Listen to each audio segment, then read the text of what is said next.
नमस्कार, माझं नाव अमोल अशोक मावकर. मी एक पत्रकार आणि क्रिएटिव्ह रायटर आहे. तर मी इन्व्हेस्टमेंट कोच दीपा यांच्यासोबत मागच्या 2 वर्षापासून जवळ-जवळ मी डील करतोय. त्यांनी माझा म्युच्युअल फंड अकाउंट पण त्यांनीच या 2 वर्षात सांभाळलेला आहे आणि she has been an amazing guide.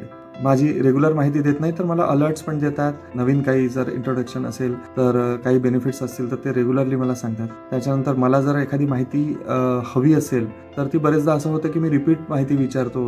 एकदा माहिती असूनही दोनदा, तीनदा, चारदा असं विचारलं. मग प्रत्येक वेळी ते तेवढ्याच शांतपणे मला ते सगळं समजावून सांगतात. एखादी गोष्टीची माहिती नसेल, तर ती खोटी किंवा काहीतरी वरवरची चुकीची सांगण्यापेक्षा त्या सांगतात, की मी वेळ घेईल आणि त्याचा स्टडी करून मग ते मला आठवणीने कॉल बॅक करतात आणि ती माहिती देतात. तर आणि हे सगळं करण्यामध्ये काय झालं, की माझं त्या अकाउंटवर एक तर ट्रस्ट माझा वाढलेला आहे.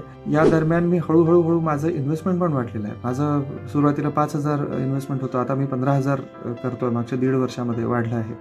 आणि रेग्युलरली त्यांनी मला ते मोटिवेट पण केलं आहे. फंड्स कसे जमा झाले ते दाखवून.